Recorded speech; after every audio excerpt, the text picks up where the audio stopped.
Hello dear students, welcome to our channel. This is Drishti Agarwal. तो मैं आप सभी क्लास 10th के लिए लेकर आई थी संजीव डैश वर्क बुक के सॉल्यूशन, जिसमें हम देख रहे थे मॉडल पेपर्स 2025 के, जिन्हें आप करने के बाद में बिल्कुल यकीन से मैं कह सकती हूँ कि जो आपका आगामी एग्जाम है वो बहुत अच्छा होने वाला है, क्योंकि यहाँ पे टोटल 10 मॉडल पेपर दिए गए हैं। सभी के हम आंसर देखेंगे, तो जुड़े रहना है आपको एंडिंग तक, ताकि आपको पूरे मॉडल पेपर अच्छे से समझ आ जाए। सब्जेक्ट हिंदी का ये देखेंगे, हमने इससे पहले इंग्लिश का देखा था।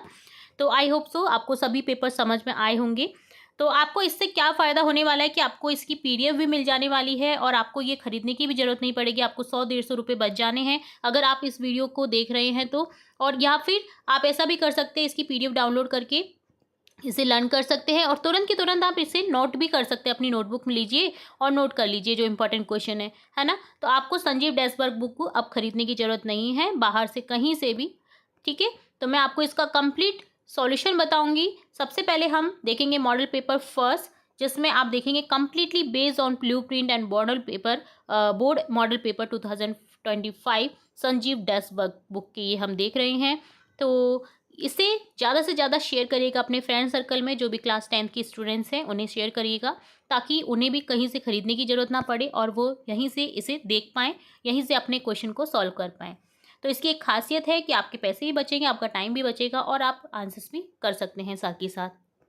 फ्री इस डस्ट वर्क के साथ में 20 रुपये की प्रोजेक्ट कार्य पुस्तिका भी आपको फ्री मिल रही है, ठीक है। तो देखिए, ये कक्षा 10 की अब हम हिंदी की यहाँ पर ये वर्कबुक देखने जा रहे हैं, जिसमें आपको टोटल 10 मॉडल पेपर दिए गए हैं। तो आई होप सो आप इसकी तैयारी अच्छे से अच्छे करेंगे और इन्हें लर्न कर लीजिएगा अभी, ताकि आपको पूरा याद हो जाए जो भी मॉडल पेपर में क्वेश्चन गिवन है। तो हम स्टार्ट करेंगे अब मॉडल पेपर फर्स्ट, जो कि हल सहित दिया गया है बोर्ड के द्वारा, ठीक है। तो यहाँ पर आपका जो समय है वो 3 घंटे 15 मिनट का रहने वाला है। पूर्णांक 80 मार्क्स के रहेंगे, आपके 80 मार्क्स यानी। तो आपको कहीं भी टेंशन लेने की ज़रूरत नहीं है। जो भी आपकी क्वेरी रहती है आप कमेंट बॉक्स में कमेंट करके पूछ सकते हैं। इसके अलावा भी जो भी आपका इम्पोर्टेंट कुछ आपको लगता है कि अरे मैम ये बता दीजिए हमें, तो आपको उसका सॉल्यूशन भी मिलेगा, ठीक है। तो आपको इधर उधर भटकने की भी ज़रूरत नहीं है, कई जगह जाने की ज़रूरत नहीं है। आपको सभी हमारे चैनल पर ही मिल जाएंगे। एप्लीकेशन, निबंध लेखन, आपके इम्पोर्टेंट क्वेश्चंस, वर्कशीट्स, वर्कबुक सभी, ठीक है। तो यहाँ पर सबसे पहले आपका विषय हिंदी में खंड अ आएगा, जिसमें आपको इस तरह के ऑब्जेक्टिव टाइप क्वेश्चन मिलेंगे। फर्स्ट क्वेश्चन है, बहुविकल्पनात्मक प्रश्नों के उत्तर अपनी उत्तर पुस्तिका में लिखिए। तो यहाँ पर देखिए ऑब्जेक्टिव टाइप क्वेश्चन है। निम्नलिखित संज्ञा शब्दों में व्यक्तिवाचक संज्ञा का उदाहरण है। व्यक्तिवाचक संज्ञा का उदाहरण यहाँ पर क्या है? लड़का, ठीक है। मानसिक शब्द में प्रत्यय, एक प्रत्यय है ब, ऑप्शन। निम्नलिखित शब्दों में से यंग संधि का उदाहरण, यंग संधि का उदाहरण देखिए क्या होगा यहाँ पर। नेक्स्ट क्वेश्चन है, शताब्दी शब्द में यहाँ पर समास का प्रकार क्या हो जाएगा? शताब्दी, शत धन आब्दी। तो देखिए इसका भी आंसर मैं आपको बताऊंगी। नेताजी का चश्मा पाठ में नेताजी की मूर्ति बनाने वाला था, कौन था? ये हमने पहले भी पढ़े हुए हैं।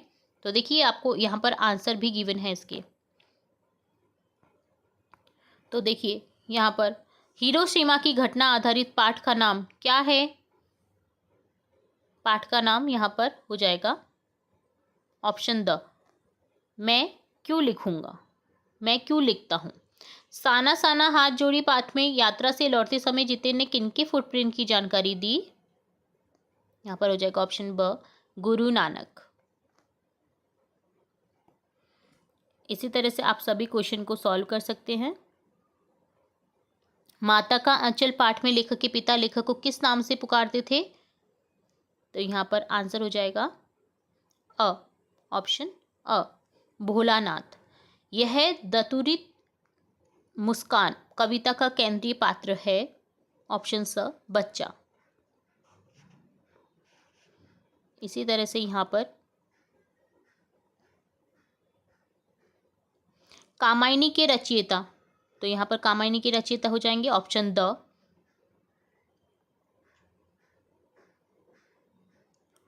जयशंकर प्रसाद। नाथ शंभु धनु भंज निहारा, होई कोई एक दास तुम्हारा। उपयुक्त काव्य पंक्ति किसकी ओर संकेत करता है? तो किसकी ओर संकेत करता है? आप अपना टाइम लीजिए, देन इसका आंसर करिए। ठीक है, इसलिए मैं पहले आपको नहीं बताई हूँ। तो देखिए 10th का जो है आंसर आपका हो जाएगा ऑप्शन अ। क्या हो जाएगा? ऑप्शन अ।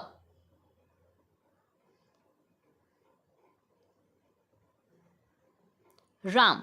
ठीक है, वात्सल्य के श्रेष्ठ कवि हैं। वात्सल्य के श्रेष्ठ कवि यहाँ पर क्या आ जाएगा आंसर? ब, सूरदास। शहनाई किस प्रकार का यंत्र है?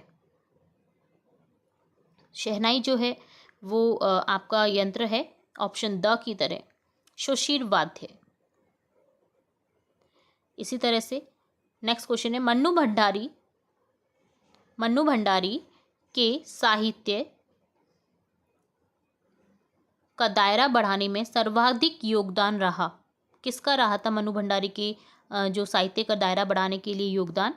ऑप्शन स, शीला अग्रवाल का।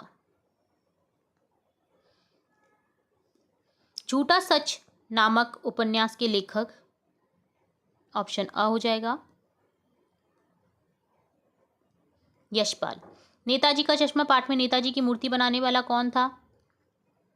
ऑप्शन ब, मास्टर मोतीलाल।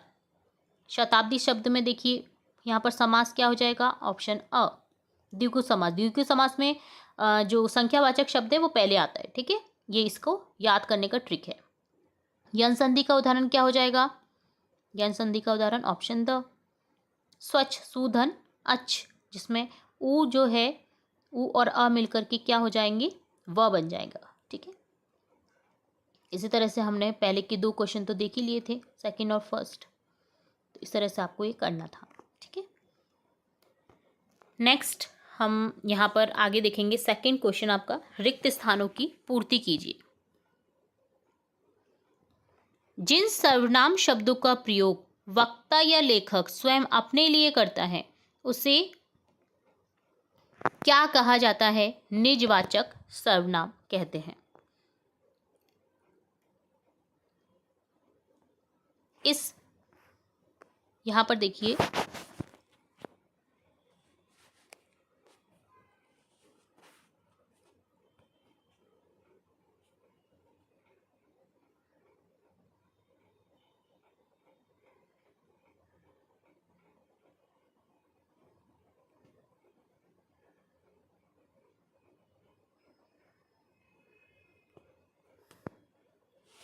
इस गेंद को मत फेंको वाक्य में कौन सा विशेषण है? निषेधवाचक,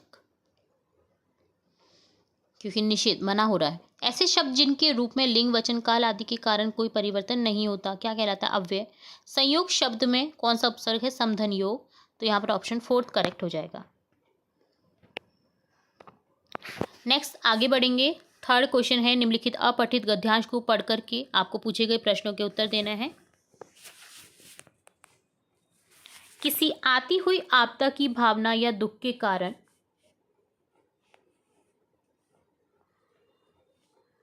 के साक्षात्कार से जो एक प्रकार का आवेगपूर्ण अथवा स्तंभकारिक मनोविकार होता है उसी को भय कहते हैं। क्रोध दुख के कारण पर प्रभाव डालने के लिए आकुल करता है और भय उसकी पहुंच से बाहर होने के लिए। क्रोध दुख के कारण के स्वरूप बोध के बिना नहीं होता। यदि दुख का कारण चेतन होगा तो ये समझ जाएगा कि उसे जानबूझकर दुख पहुंचाया है, तभी क्रोध होगा। पर भय के लिए कारण का जो निर्दिष्ट होना जरूरी नहीं, इतना भय मालूम होना चाहिए कि दुख या हानि पहुंचेगी इससे। तो यहाँ पर एक पैराग्राफ दे रखा है, उपयुक्त गद्यांश का उचित शीर्षक लिखें। तो गद्यांश का शीर्षक हो जाएगा भय और क्रोध या मनोविकार, जो कि बहुत ही अच्छा नहीं रहता है हमारे विकास के लिए। भय को परिभाषित कीजिए। तो आंसर हो जाएगा यहाँ पर, किसी आती हुई आपदा की भावना या दुख के कारण के साक्षात्कार से जो एक प्रकार का आवेगपूर्ण अथवा स्तंभकारक मनोविकार होता है उसी को भय कहते हैं।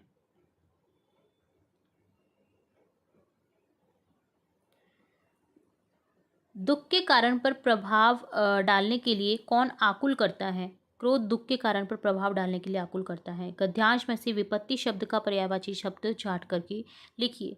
विपत्ति का हो जाएगा आपदा। क्रोध कब प्रकट होता है? जानबूझकर यदि किसी को दुख पहुंचाया जाता है तो ऐसा होने पर क्रोध प्रकट होता है। भय के लिए क्या जरूरी नहीं है? भय के लिए निर्दिष्ट होना जरूरी नहीं है, बस इतना आभास होना चाहिए कि हानि या दुख पहुंचेगा इससे। क्वेश्चन 4 है, निम्नलिखित अपठित गद्यांश को पढ़कर के पूछे गए प्रश्नों के उत्तर पुस्तिका में उत्तर लिखने हैं। मैं जग जीवन का भार लिए फिरता हूँ, फिर भी जीवन में प्यार के लिए फिरता हूँ। कर दिया किसी ने झंकृत जिनको छूकर, मैं सांसों के 2 तार लिए फिरता हूँ। मैं स्नेह सुरा का पान किया करता हूँ, मैं कभी न जग का ध्यान किया करता हूँ। जग पूछ रहा उनको जो जग की गाते, मैं अपने मन का गान किया करता हूँ। उपयुक्त गद्यांश का उचित शीर्षक लिखें। तो यहाँ पर गद्यांश का शीर्षक हो जाएगा, उचित शीर्षक आत्म परिचय, क्योंकि आत्म परिचय ही हो रहा है यहाँ पर। नेक्स्ट क्वेश्चन हो जाएगा यहाँ पर, उपयुक्त पद्यांश में रेखांकित पंक्तियों का आशय स्पष्ट कीजिए।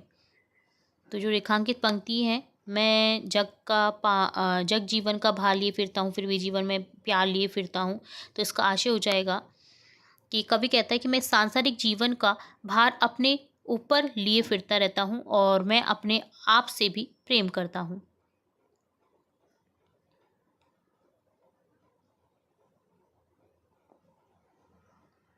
नेक्स्ट क्वेश्चन है, काव्यांश में कवि किसका पान करता है? तो आंसर हो जाएगा, काव्यांश में कवि प्रेम के नशे में डूबा रहता है, अर्थात सभी से प्रेम करता है।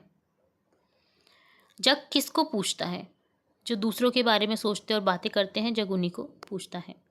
उपयुक्त पद्यांश की मूल संवेदना लिखिए। कवि इसमें अपने जीवन के सुख दुख व प्रेम के दायित्व का भार स्वयं उठाए चलने को कहते हैं, साथ ही स्वयं के मतानुसार चलने की बात को करते हैं।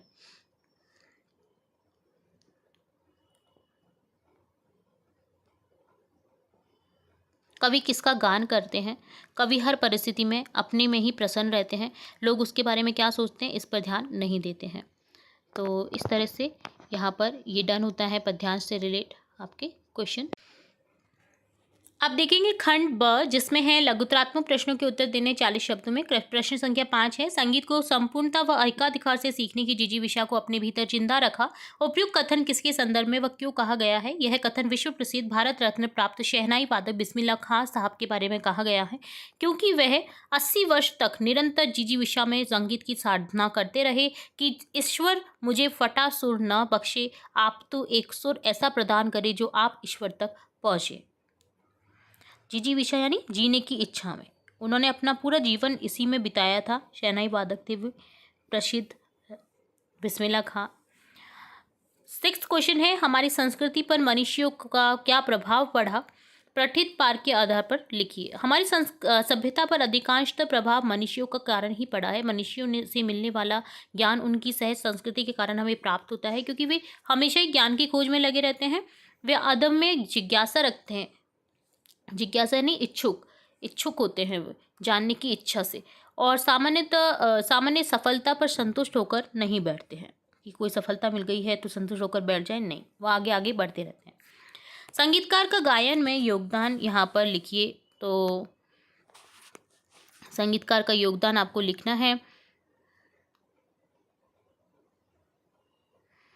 संगीतकार मुख्य गायक गायिकाओं के सफर में अपना स्वर मिलाकर उनके स्वर को बल प्रदान करते हैं। मुख्य गायक गायिकाओं में कहीं गहरे चले जाने पर उनके मुखड़े को पकड़कर वे उन्हें वापस मूल स्वर पर ले आते हैं। वे मुख्य गायक गायिकाओं की थमी हुई, टूटती हुई, बिखरती हुई आवाज को बल देकर उनका सहयोग करते हैं, उन्हें अकेला नहीं पड़ने देते हैं। नेक्स्ट क्वेश्चन यहाँ पर है 8th क्वेश्चन, आत्मकथ्य कविता का मूल भाव लिखिए। आत्मकथ्य कविता का मूल भाव यह है कि छायावादी शैली में लिखी गई है ये कविता। इस कविता में प्रसाद जी ने अपने जीवन के यथार्थ अभाव पक्ष की मानविक अभिव्यक्ति की है। इसमें अपने मनोभावों बिंबों के सहारे बताया है कि उनके जीवन की कथा एक सामान्य व्यक्ति के जीवन की कथा है। प्रश्न संख्या 9 है, मैडम, यह मैदानी नहीं पहाड़ी इलाका है, यहाँ कोई भी आपको चिकना बर्फीला नहीं मिलेगा। उपयुक्त पहाड़ वाक्य किसने कहा? उपयुक्त वाक्य मनी की पहाड़ी स्कूल के बच्चे हेतु बस के बारे में पूछने पर गाइड जितेन नागे ने कहा कि मैडम, यह मैदानी क्षेत्र नहीं है, पहाड़ी क्षेत्र है जहाँ बस मार्ग हो। यहाँ के बच्चे दिन रात परिश्रम करते हैं, इसलिए इन्हें कोई भी बच्चा बड़े हुए पेट वाला नहीं है यहाँ पर। प्रश्न संख्या 10 है, माता का अंचल पाठ के आधार पर ग्रामीण बच्चों के जीवन में खेलों का महत्व बताइए। ग्रामीण जीवन में बच्चों के जीवन का खेलों का शारीरिक और मानसिक विकास के लिए विशिष्ट महत्व होता है। उनके खेल एवं खेल सामग्री भी ग्रामीण वातावरण के अनुरूप होती है, जो आसानी से उपलब्ध होती है। वे उन्हीं खेलों में आनंद लेते हैं और परिवारजन उनका सहयोग करते हैं। प्रश्न संख्या 11 है, आंखें मूंदना मुहावरे का अर्थ लिखकर वाक्य में प्रयोग कीजिए। आंखें मूंदना अर्थात ध्यान न देना। आजकल माता पिता धन कमाने के चक्कर में संतान के प्रति आंखें मूंदे रहते हैं, जिससे वे बिगड़ जाती हैं या संतान दूर हो जाती है। अपने माँ बाप का प्यार नहीं मिलता है तो इस कारण से वे दूर भी हो जाती है। आजकल एक IIT वाले बाबा बहुत फेमस हो रहे हैं, जिसमें उन्होंने काफ़ी एक महत्वपूर्ण बात कही है कि मुझे अगर बचपन में मेरे पेरेंट्स द्वारा प्यार नहीं मिला तो मैं अब उन्हें प्यार क्यों दूँ। अगर उन्होंने मुझे पढ़ाया लिखाया है तो मैं भी उनको 1 करोड़ दे दूंगा, 2 करोड़ दे दूंगा, जितने उनको पैसे चाहिए मैं दे दूंगा। बट मैं अपना टाइम नहीं दे पाऊंगा, जैसा कि उन्होंने भी नहीं किया। उन्होंने भी मुझे टाइम नहीं दिया, तो वो एक्सपेक्टेशन मुझसे भी नहीं कर सकते कि मैं उनको टाइम दूँ। तो ये आज की पीढ़ी को बहुत समझने वाली बात है कि जो पेरेंट्स हैं उन्हें अपने बच्चों के प्रति ध्यान देना चाहिए, टाइम देना चाहिए, ताकि वो बड़े होकर के उनको भी टाइम दे और फिर ऐसा ना कहे कि नहीं बच्चे हमारे को देखते ही नहीं है, पूछते ही नहीं है। तो वो इसलिए नहीं होता ऐसा क्योंकि तुमने उससे गहराई से जुड़े ही नहीं हो तुम लोग। ठीक है, तो जो भी पेरेंट्स हैं, अगर जो भी बच्चे हैं, वो इस चीज़ को गहराई से समझें कि एक दूसरे को टाइम देना बहुत ज़रूरी है। खंड स देखेंगे, निम्नलिखित पठित गद्यांश को पढ़कर पूछे गए प्रश्नों के उत्तर लिखिए। गाड़ी छूट रही थी, सेकंड क्लास की छोटे डिब्बे को खाली समझकर जरा दौड़कर उसमें चढ़ गए। अनुमान के प्रतिकूल डिब्बा निर्जन नहीं था। एक बर्थ पर लखनऊ की नवाबी नस्ल की एक सफ़ेद पोश सज्जन बहुत सुविधा से पालती मारे बैठे थे। सामने दो ताजे चिकने हीरे तौलिए पर रखे थे। डिब्बे में हमारे सहसा कूद जाने से सज्जन की आंखों में एकांत चिंतन में विघ्न का असंतोष दिखाई दिया। सोचा हो सकता है कि यह भी कहानी के लिए सूझ की चिंता में हो या खीरे जैसी अपदार्थ वस्तु का शौक करते देखे जाने के संकोच में हो। उपयुक्त गद्यांश में कहाँ का दृश्य प्रस्तुत किया गया है? उपयुक्त गद्यांश में लेखक द्वारा गाड़ी में सेकंड क्लास के डिब्बे में की गई यात्रा का दृश्य प्रस्तुत किया गया है। लेखक ने डिब्बे को लेकर क्या अनुमान लगाया? लेखक ने अनुमान लगाया कि डिब्बा खाली अर्थात निर्जन होगा। डिब्बे में बैठे सज्जन की आंखों में असंतोष क्यों दिखाई दिया? लेखक के अचानक डिब्बे में आ जाने से सज्जन की आंखों में एकांत चिंतन में विघ्न के कारण असंतोष दिखाई दिया। डिब्बे की बर्थ पर कौन बैठा हुआ था? डिब्बे की बर्थ पर लखनवी नवाबी नस्ल के एक सफ़ेद पोश सज्जन बहुत ही सुविधा से पालती मारे बैठे थे। इसके अथवा में एक और गद्यांश है जिसे हम पढ़ेंगे। बाल गोविंद भगत की संगीत साधना का चरम उत्कर्ष उस दिन देखा गया कि जिस दिन उनका बेटा मरा। इकलौता बेटा था, वह कुछ सुस्त और बोदा सा था, किंतु इसी कारण बाल गोविंद भगत उसे और भी मानते। उनकी समझ में इससे आदमियों पर ज़्यादा नज़र रखनी चाहिए, ये प्यार के ज़्यादा हकदार होते हैं। पतोहू बड़ी ही सुभग और सुशील मिली थी। घर की पूरी प्रबंधिका बनकर भगत को बहुत कुछ दुनियादारी से निवृत्त कर दिया था।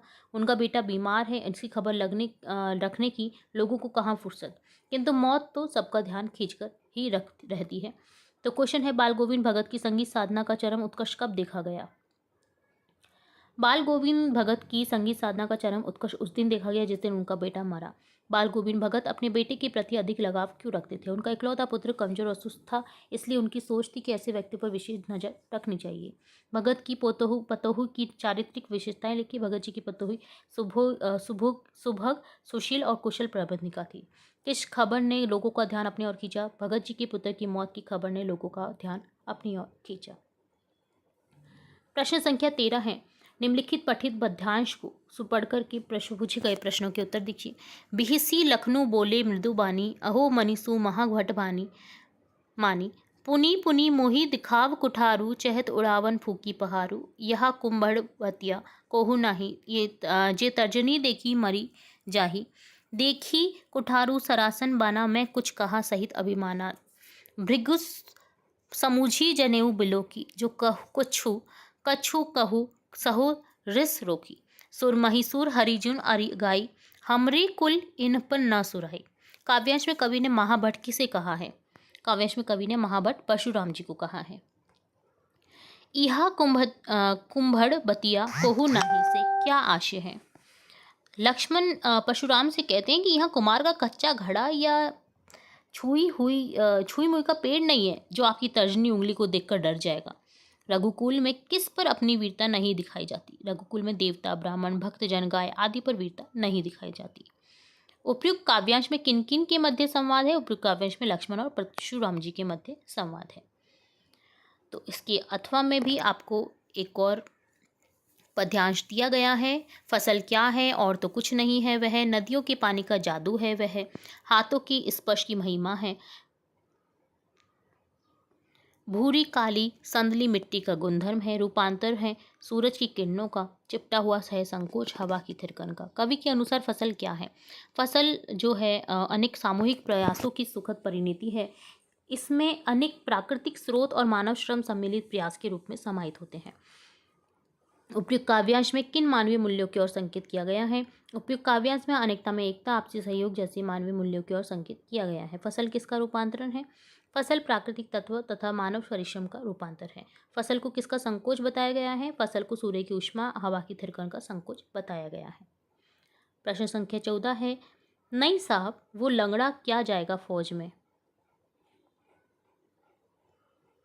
पागल है पागल, पान वाले की द्वारा कही पंक्ति में कैप्टन के प्रति पान वाले की सोच क्या रही होगी? कल्पना के आधार पर लिखिए। इसके अथवा में है, हम भाई बहनों के सारा लगाव माँ के साथ था, लेकिन निहायत असहाय मजबूरी में लिपटा उनका यह त्याग कभी मेरा आदर्श नहीं बन सका।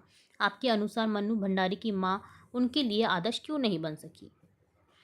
जब हालदार साहब ने कैप्टन के बारे में, तो पहले प्रश्न का हम उत्तर देंगे पहले। नहीं साहब वो लंगड़ा क्या है, पान वाले ने जब ऐसा कहा तो हालदार साहब ने कैप्टन के बारे में जानना चाहा कि वह व्यक्ति नेताजी का साथी है अथवा आजाद हिंद फौज का सिपाही है। तब पान वाला उपेक्षापूर्ण ढंग से जवाब देता है कि वो लंगड़ा क्या जाएगा फौज में, पागल है पागल। कैप्टन के प्रति पान वाले की नकारात्मक सोच रही होगी। वह उसे जैसा बोल रहा था उसके लिए ये उसे बेकार एवं सनकी समझता होगा। वह कैप्टन की देशभक्ति की भावना को नहीं समझता होगा, नहीं तो कैप्टन जैसे देशभक्त को पागल, लंगड़ा, मरियल या नकारा नहीं समझता। अथवा में आपको एक और था कि मन्नू भंडारी अपनी माँ को आदर्श क्यों नहीं मान पाई, तो इसकी आंसर लिखेंगे। मन्नू की माँ अपने पति की आज्ञाओं का पालन करती हुई अपनी संतानों की इच्छाओं को पूरा करती हुई सिर्फ पत्नी और एक माँ बनकर रह गई थी। उसकी स्वयं की पहचान पूर्णतः समाप्त ही हो गई थी। मशीनवत सबके कार्य करते हुए माँ का स्वयं का व्यक्तित्व परिवार में नगण्य और महत्वहीन था। इसी कारण मन्नू ने अपनी अनपढ़ माँ को व्यक्तित्वहीन कहा, इसलिए वह अपनी संतानों के लिए आदर्श नहीं बन पाई। प्रश्न संख्या 15 है, संगतकार कविता के माध्यम से कवि ने समाज निर्माण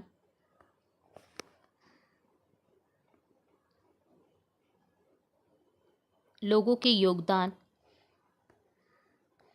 को दर्शाया है। समाज निर्माण में किन लोगों के योगदान को दर्शाया है? और इसके अथवा में है, उद्धव गोपियों की कृष्ण के प्रति अनन्य प्रेम को समझने में असमर्थ क्यों रहे? आंसर लिखिए।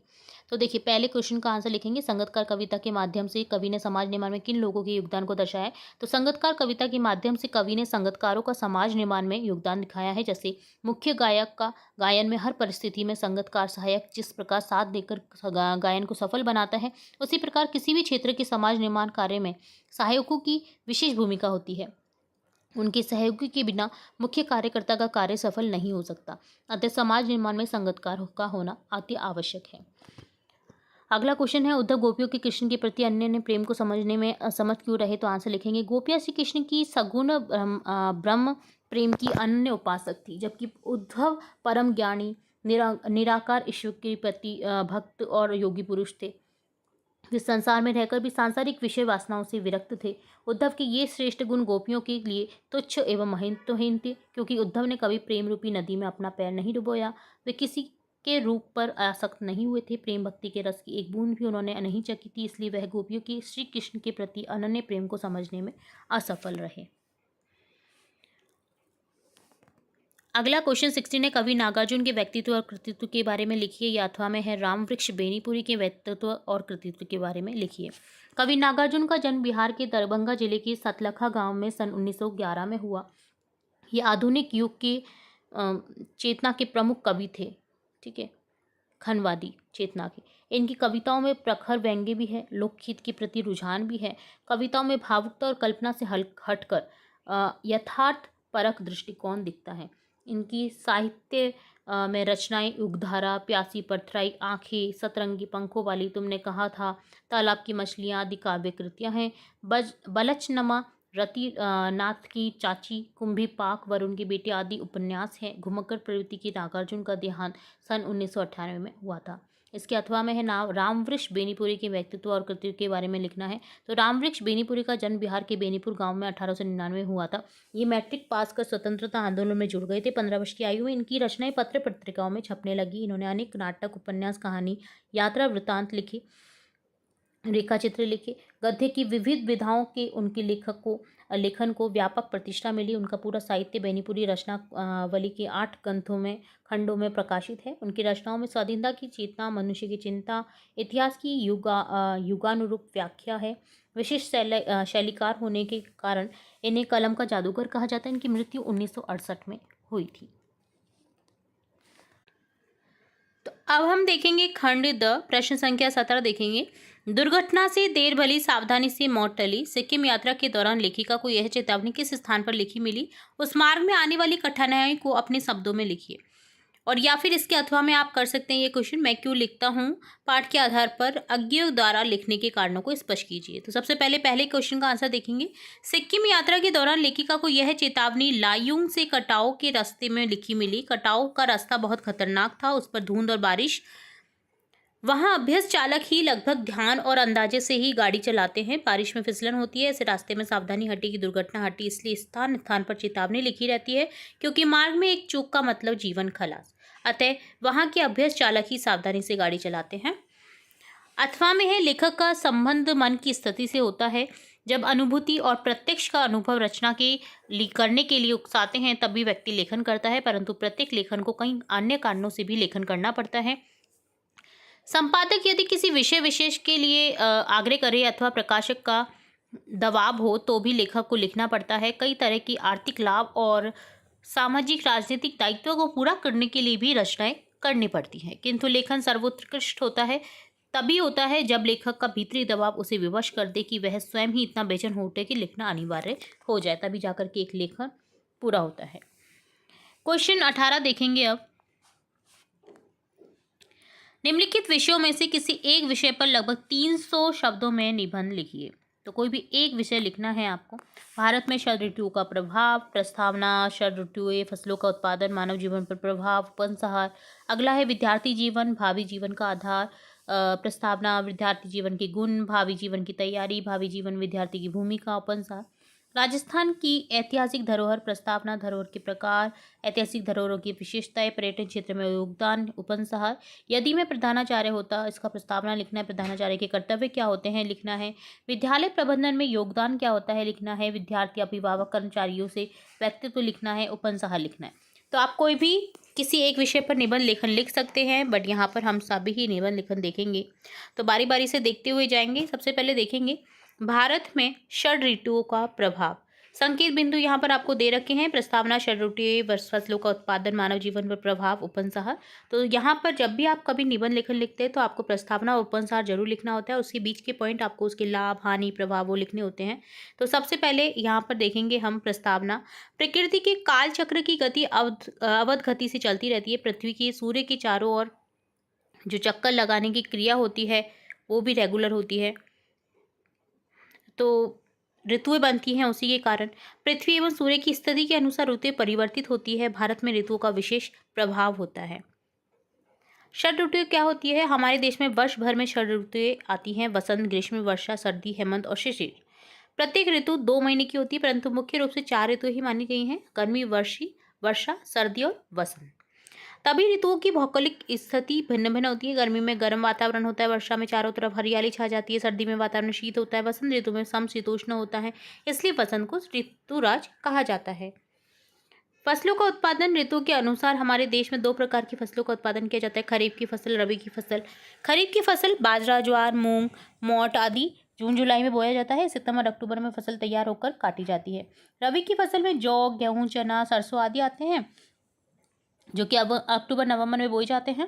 फरवरी मार्च में फसल तैयार होकर काटी जाती है। अब इसका मानव जीवन पर क्या प्रभाव पड़ता है? तो देखिए, मानव जीवन पर बहुत प्रभाव पड़ता है ऋतुओं का, क्योंकि ये हमारी हर चीज़ डिपेंड रहती है इस चीज़ पर। तो देखिए यहाँ पर हम देखेंगे मानव जीवन का क्या प्रभाव पड़ता है कि हमारे जीवन में ऋतु का प्रभाव अत्यंत महत्वपूर्ण है। ऋतु के अनुसार ही हमारी दिनचर्या चलती है। ऋतु के अनुसार ही खाद्य सामग्री उगाई जाती है। उसके अनुसार मानव में शारीरिक मानसिक परिवर्तन होते रहते हैं। इन्हीं से जीवन में विविधता और नयापन रहता है। उपसंहार में लिखेंगे संपूर्ण विश्व में ऋतुओं का सर्वाधिक महत्व हमारे देश में ही होता है, क्योंकि हमारे देश की अक्षांश देशांतर स्थिति उत्तम है। इसलिए ऋतु परिवर्तन समयानुसार होता रहता है। यदि पर्यावरण प्रदूषण होगा तो ऋतु परिवर्तन संतुलन भी समाप्त होगा।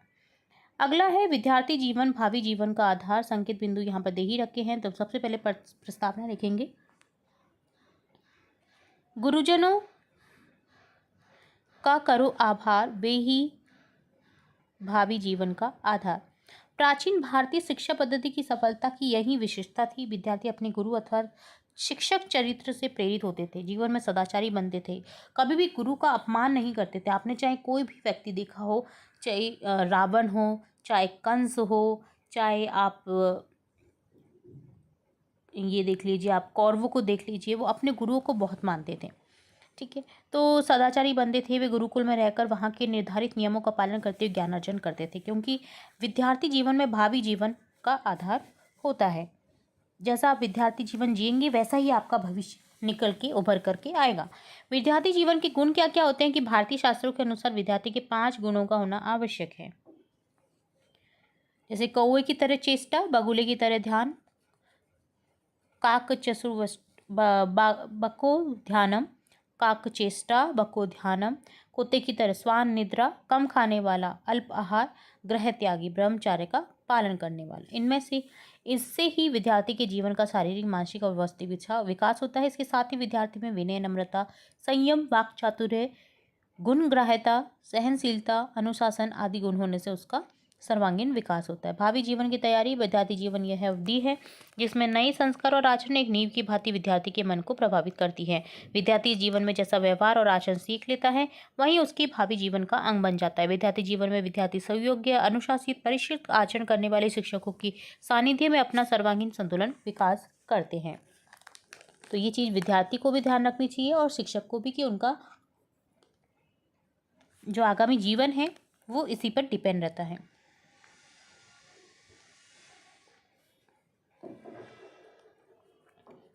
भावी जीवन में विद्यार्थी की भूमिका। व्यक्ति अपने जीवन में कैसा कार्य करेगा, कितना विकास करेगा, शिक्षा वह विद्यार्थी जीवन में ही सीखता है। उसी की आदत पर भावी जीवन आधारित होता है।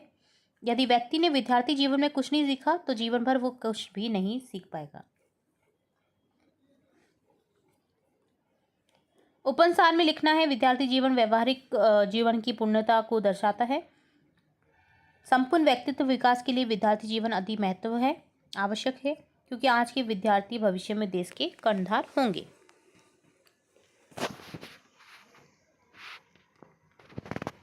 अगला है आपका निबंध लेखन, राजस्थान की ऐतिहासिक धरोहर। प्रस्तावना में लिखेंगे, विश्व के अनेक भूभाग हैं जिनकी अपनी अपनी कोई विशेषता है। इन विशेषताओं से ही उनकी पहचान होती है।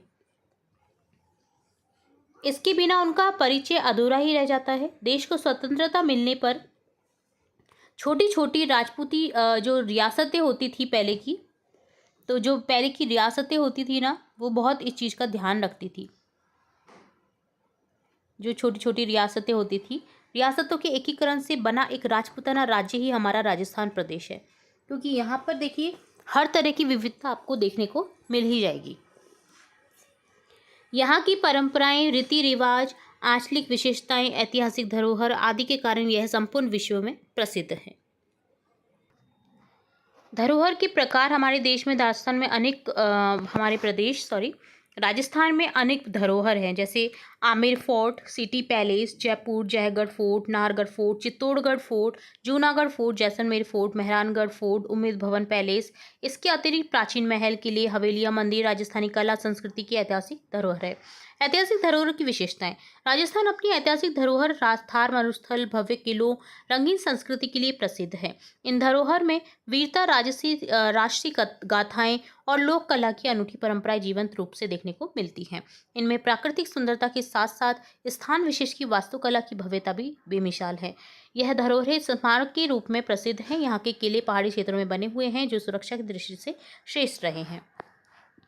पर्यटन क्षेत्र में योगदान। तो धरोहरों को पर्यटन क्षेत्र में बहुत ही महत्वपूर्ण योगदान होता है। इन धरोहर को पर्यटन का केंद्र बनाया गया है। इन ऐतिहासिक धरोहर के दर्शनार्थ मनोरंजनार्थ देश विदेश के पर्यटक वर्ष भर आते रहते हैं। विदेशी पर्यटकों के लिए तो राजस्थान की ऐतिहासिक धरोहर का पर्यटन अति आवश्यक है। यदि वे भारत भ्रमण के लिए आते हैं और राजस्थान की ऐतिहासिक धरोहर को नहीं देखते तो उनकी यात्रा पूर्ण नहीं मानी जाती।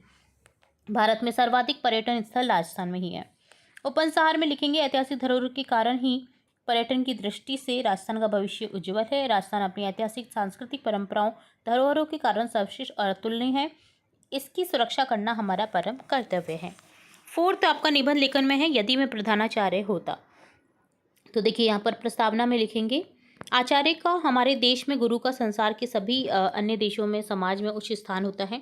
शिक्षा देश की रीढ़ की हड्डी होती है। इस रीढ़ की हड्डी का निर्माता होता है आचार्य, गुरु या शिक्षक। अतः आचार्य का प्रत्येक राष्ट्र के निर्माण में विशेष योगदान होता है। आचार्य देश के भावी कर्णधारों को जिस ओर चलाना चाहें उसी और देश का उत्कृष्ट विकास होगा। अतः आचार्य का संस्थान समाज देश में सर्वोच्च महान माना गया है। प्रधानाचार्य की कर्तव्य, आचार्य या प्रधानाचार्य बड़े ही उत्तरदायित्व का पद है पर बड़े ही इस पद पर रहकर हम देश तथा समाज की मान सेवा कर सकते हैं। यदि मेरे सौभाग्य में प्रधानाचार्य बनना हुआ तो मैं इसे अपना अहोभाग्य मानूंगा। इस पद की गरिमा को बनाए रखने के लिए प्राणपण से ईमानदारी एवं निष्ठा के साथ कार्य करूंगा।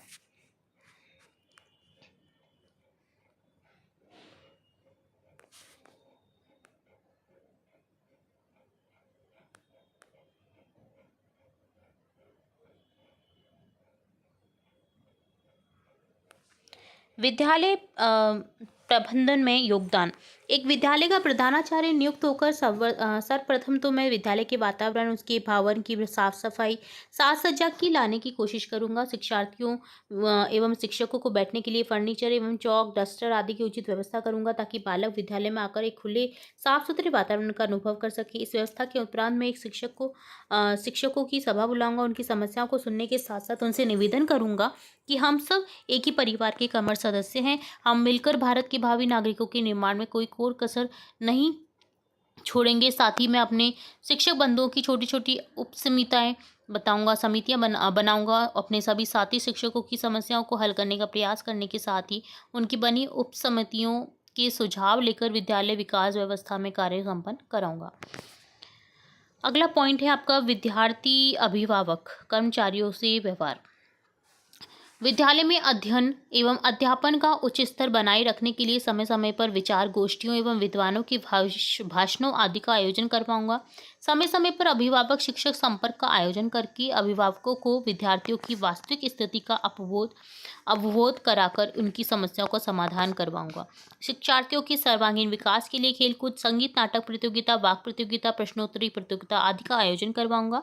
इसके साथ ही शिक्षार्थी शिक्षक दोनों के लिए समय पाबंदी, अनुशासन पर विशेष ध्यान दूंगा। साथ ही जिस शिक्षक का परीक्षा फल सबसे अच्छा रहेगा उसे पारितोषिक दिलवाने का प्रयास करूंगा। कक्षावार सर्वश्रेष्ठ विद्यार्थियों को पारितोषिक दिलाने का प्रयास करूंगा। उपसंहार में लिखेंगे, इस प्रकार एक कर्मठ प्रधानाचार्य बनकर मैं देश और समाज की अच्छी से अच्छी सेवा करना चाहता हूँ। नेक्स्ट क्वेश्चन आपका 19 है, स्वयं को राजकीय उच्च माध्यमिक विद्यालय रेनगढ़ का मनीष मानकर प्रधानाचार्य महोदय को खेल सप्ताह आयोजनार्थ एक प्रार्थना पत्र लिखिए। अथवा में है, स्वयं को यशवर्धन मानते हुए पिताजी को एक पत्र लिखिए जिसमें आपकी बोर्ड परीक्षा तैयारी एवं समय प्रबंधन के बारे में बताया गया हो। तो दोनों में से कोई भी एक करना है। तो पहले वाला देखते हैं पॉइंट। सेवा में श्रीमान प्रधानाचार्य महोदय, राजकीय उच्च माध्यमिक विद्यालय रेनगढ़ विद्यालय में खेल सप्ताह आयोजन के संबंध में विषय है लिखेंगे।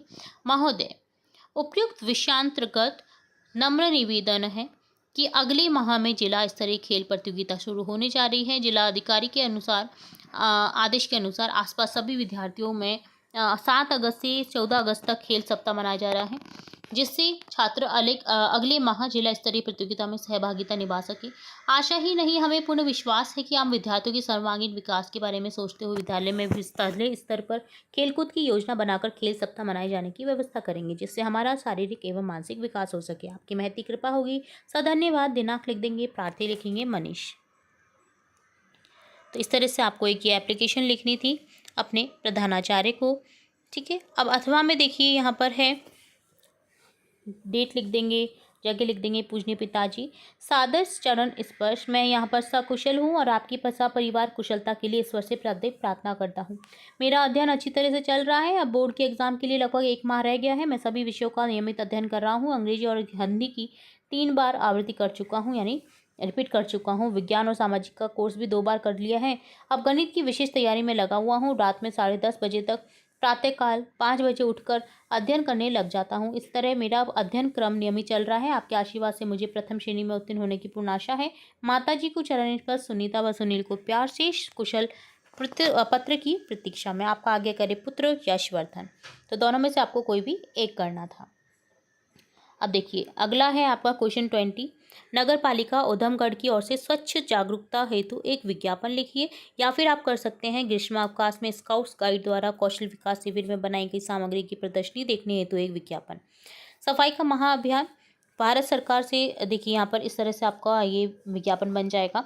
सफाई का महाअभियान आयोजित है, कृपया सभी नगर पालिका वासी सहयोग प्रदान करें। इस कार्य में श्रमदान द्वारा स्वच्छता अभियान को सफल बनावें। प्रातः 9 से 11 बजे ये है। स्वस्थ बनो स्वच्छ रहो, यहाँ पर स्लोगन लिखा गया है। निवेदक है नगर पालिका अध्यक्ष उधमगढ़।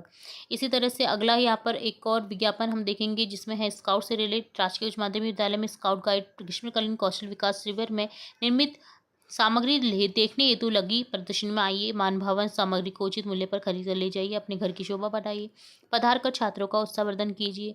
दिनांक लिख दिया है, समय लिख दिया है, बिक्री केंद्र लिख दिया है। तो इस तरह से कोई भी आप दोनों में से एक क्वेश्चन कर सकते हैं। तो डन होता है आपका मॉडल पेपर 1 का सॉल्यूशन। अगला देखेंगे हम मॉडल पेपर 2, जिसमें अगेन 3 घंटे 15 मिनट का टाइम रहेगा। पूर्णांक रहेंगे 80 मार्क्स का। और अगेन हमें वैकल्पिक प्रश्न मिलेंगे जिसमें से आपको एक आंसर करेक्ट करना है। जैसे किस विकल्प में सर्वनाम से बनी भाववाचक संज्ञा है? विषमता, समता, आर्थिकता, ममता। तो देखिए सर्वनाम से संबंधित भाववाचक संज्ञा यहाँ पर है ममता। इसी तरह से निम्नांकित में से कौन सा शब्द व्यंजन संधि का है? उत्प्लस लेख, जयपुरी। हल इसी तरह से आपको सभी जो है क्वेश्चन करते जाने हैं। तो यहाँ पर देखिए आंसर भी आपको गिवन है। जो ऑब्जेक्टिव टाइप क्वेश्चन है उनके आंसर आपको यहाँ पर मिल जाएंगे और इसकी आंसर शीट भी हम आपको प्रोवाइड कराएंगे। तो आपको बस जुड़े रहना है हमारे चैनल के साथ में। चैनल को सब्सक्राइब कर लेना है, बेल आइकन पर क्लिक कर लेना है, ताकि आपको जो भी आपका डाउट रहे वो आपकी क्लियर हो सके और तुरंत से आपको नोटिफिकेशन के थ्रू आपकी वीडियोस मिल जाए आपकी क्लासेस से रिलेटेड, जैसे हम अपलोड करें हमारे चैनल पर। तो इसके लिए आपको बस चैनल को सब्सक्राइब करना है और बेल आइकन पर क्लिक करना है। कमेंट बॉक्स में कमेंट करके आप पूछ सकते हैं किसी भी क्वेरी को, किसी भी एग्जाम पेपर से रिलेटेड कोई भी क्वेरी हो, मॉडल पेपर से रिलेटेड कोई भी क्वेरी हो, तो बेझिझक आपका अपना चैनल है, आप कमेंट करके बता सकते हैं। तो यहाँ पर हम देख रहे हैं मॉडल पेपर 2, जिसमें अगेन आपका देखिए किस तरह का पैटर्न देखने को मिल रहा है वो आप समझ पाएंगे। खंड स आ गया, देखिए यहाँ पर गद्यांश मिलेंगे, आपको पद्यांश मिलेंगे। तो मैंने आपको कई बार पिछली वर्कशीट जब हमने करी थी तब बताया था कि आपको जो वर्कशीट्स हैं उन्हें डन करके जाना है अपने एग्ज़ाम से पहले। आपको लर्न कर लेना है, जितने भी क्वेश्चन उसमें गिवन है वो भी आपको देख लेने हैं, ताकि आपका कोई भी क्वेश्चन मिस ना हो और आप अच्छे से अच्छे मार्क्स अर्जित कर सकें। ठीक है, तो कई क्वेश्चन ऐसे हो जाते हैं जो बहुत ज़्यादा इंपॉर्टेंट होते हैं, वो आते ही आते हैं एग्ज़ाम में। जब आप 10 मॉडल पेपर कर लेंगे विषय हिंदी का, तो मेरे हिसाब से आपकी बहुत अच्छी तैयारी हो जाएगी। तो इससे प्लीज़ कंठस्थ करिएगा सभी मॉडल पेपर को। अगर आपको लर्न नहीं हो रहा है तो आप कॉपी में लिखिए, याद कर लीजिए, दिन रात मेहनत करिए, अच्छे से अच्छे मार्क्स अगर आप अर्जित करेंगे तो आपका भविष्य बहुत ही उज्जवल रहेगा। आप कुछ भी कर सकते हैं अगर आपके मार्क्स अच्छे हैं तो। ठीक है, आपको ठेला लगाने की ज़रूरत नहीं पड़ेगी, आपको इधर उधर भटकने की ज़रूरत नहीं पड़ेगी, आपके ऊपर समाज हंसेगा नहीं। आप अपनी एक रेपो बना सकते हैं अगर आप पढ़ाई करते हैं तो देखिए यहाँ पर ये डन होता है। इस तरह से आपका सब्जेक्ट हिंदी का जो मॉडल पेपर है, 2nd मॉडल पेपर हमने देखा यहाँ पर। तो टोटल आपके देखिए 20 क्वेश्चन आएंगे लगभग, जिसमें आपने पैटर्न देखा क्वेश्चन आंसर्स का, पद्यांश का, गद्यांश का, अपनी व्याकरण से संबंधित क्वेश्चंस का। ठीक है, इस तरह से निबंध लेखन भी आपको दिया जाएगा जिसमें आपको संकेत बिंदु भी दिए गए हैं। तो इस तरह से पॉइंट से अगर आप लिखते हैं किसी भी निबंध लेखन को तो आपको पूरे में से पूरे मार्क्स मिलेंगे। ठीक है, प्रस्तावना उपन्यास लिखना बहुत जरूरी हो जाता है किसी भी निबंध लेखन में। इसी तरह से आपको देखिए प्रधानाचार्य को लिखने हेतु एक प्रार्थना पत्र लिखना होगा या पत्र लिखना होगा, जो भी आपको मिलेगा वो आपको लिखना है। तो प्रधानाचार्य से रिलेटेड कोई भी एप्लीकेशन है, आपका जो लेटर है वो हमने हमारे चैनल पर अपलोड कर रखे हैं काफ़ी सारे, तो आप देख सकते हैं हमारे चैनल के थ्रू प्लेलिस्ट से। तो ये डन होता है मॉडल पेपर सेकंड। अब देखेंगे, देखिए मॉडल पेपर थर्ड आ चुका है, जिसमें अगेन यहाँ पर आपको सबसे पहले विकल्पात्मक प्रश्न मिलेंगे, जिसमें आप देख पा रहे हैं इस तरह से आपको क्वेश्चन दिए जाएंगे, जिनके आपको आंसर लास्ट में मिले हुए हैं। यहाँ पर जो आंसर नहीं मिले हैं वो है बड़े क्वेश्चन, जो लास्ट क्वेश्चन है उनके, तो वो आप देख सकते हैं अपने चैनल पर, ठीक है। तो यहाँ पर इस तरह से आप कर सकते हैं इन्हें। देखिए यहाँ पर गद्यांश पूछा गया है। अब तो गद्यांश पद्यांश जो आपकी नहीं पढ़े हैं वो अपठित भी आ सकते हैं और पठित भी आ सकते हैं। तो इससे आपको क्या मिलेगा, देखिए अपठित पद्यांश भी आ गया। तो ये क्या है, ये आपके कोर्स से बाहर के कुछ पद्यांश और गद्यांश दिए जाएंगे, और इसके अलावा आपके चैप्टर से रिलेटेड भी गद्यांश पद्यांश दिए जाएंगे, जो कि आगे पूछे जाएंगे। तो इसी तरह का पैटर्न आपको देखने को मिलेगा अपने एग्जाम में। तो देखिए फटाफट से हम इन्हें मॉडल पेपर को देखते जाएंगे, आंसर्स भी आपको मैं बताऊंगी, तो आपको कंटिन्यूअसली जुड़े रहना है आपके अपने चैनल के साथ।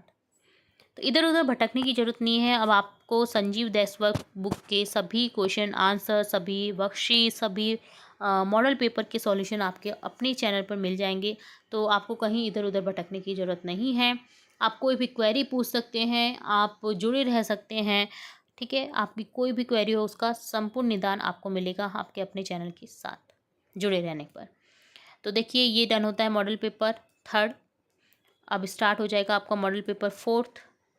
तो इसी तरह से क्वेश्चन आपको देखने को यहाँ पर मिल रहे हैं। देखिए तो कई ऐसे क्वेश्चन होते हैं जो आपके रिपीट भी हो रहे हैं मॉडल पेपर के तहत, आप देख पा रहे हैं। तो देखिए बहुत ही इजी पेपर रहेगा आपका। अगर आप पढ़ लिए होंगे तो आपको इजी लगेगा, नहीं पढ़ रखा होगा तो आपको पेपर टफ लगेगा।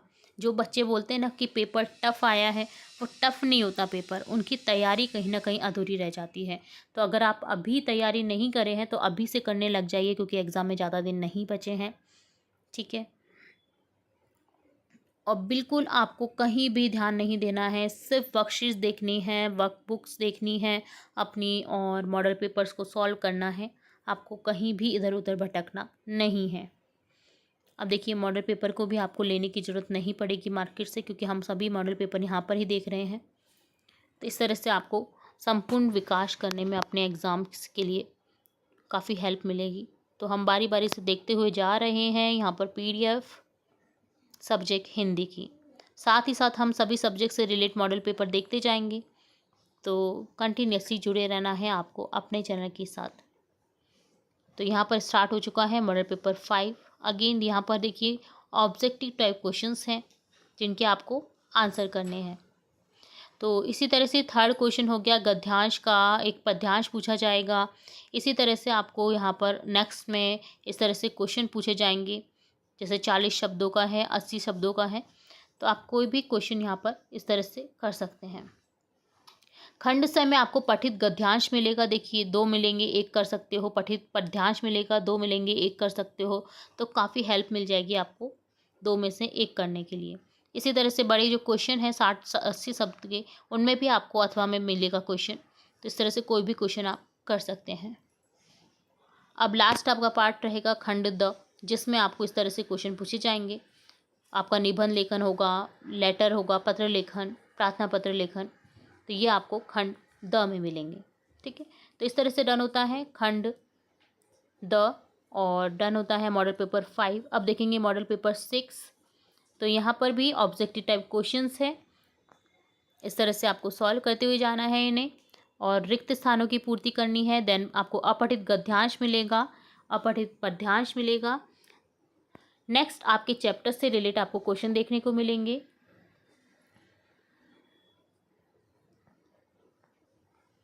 जो कि खंड ब में देखने को मिलेंगे, ठीक है। तो यहाँ पर आपके 40 शब्दों के क्वेश्चन हैं। देन आपके आएंगे 60 से 80 शब्दों के क्वेश्चंस। पहले पठित गद्यांश पद्यांश मिलेगा, और 60 से 80 शब्दों के क्वेश्चंस मिलेंगे, जो कि अथवा में मिलेंगे। आपको कोई भी एक करना रहेगा आपको हर क्वेश्चन में। इसी तरह से खंड द में आपको देखिए इस तरह से मिल जाएगा, निबंध लेखन है, एप्लीकेशन राइटिंग है, लेटर राइटिंग है। तो ये डन होता है आपका मॉडल पेपर 6। विज्ञापन भी आएगा आपका, तो ये भी आपको लर्न कर लेना है। और यहाँ पर ये डन होता है आपका। देखिए मॉडल पेपर अगेन हम देख रहे हैं जो कि सेम ही एग्ज़ाम पैटर्न पर है। तो अगर आप इन सभी मॉडल पेपर को करके जाएंगे अपने एग्ज़ाम्स में तो आपको कहीं भी इधर उधर देखने की ज़रूरत नहीं पड़ेगी और सभी क्वेश्चंस आपको लर्न हो जाएंगे, सभी क्वेश्चंस के आंसर आप इजीली कर पाएंगे। तो इस तरह से ये देखिए यहाँ पर सभी पार्ट्स में डिवाइडेड हैं। खंड अ, खंड ब, खंड स और खंड द, 4 पार्ट में डिवाइड रहेगा आपका पेपर। तो आप इन क्वेश्चंस को जो भी हम देख रहे हैं इन्हें ज़रूर से करके जाइएगा अपने एग्ज़ाम में, और ताकि आपका एग्ज़ाम पेपर जो है वो अच्छे से अच्छा हो सके, अच्छे से अच्छे मार्क्स मिल जाएंगे आपको। और उम्मीद करती हूँ आपको काफ़ी हेल्पफुल रहेगा ये जो आप मॉडल पेपर देख रहे हैं, इनसे अपने एग्ज़ाम में अच्छे मार्क्स लाने में। तो ये देखिए मॉडल पेपर 8 हो चुका है स्टार्ट अब यहाँ पर। तो टोटल 10 मॉडल पेपर आपको दिखाए गए हैं यहाँ पर इस डेस्क वर्कबुक के साथ।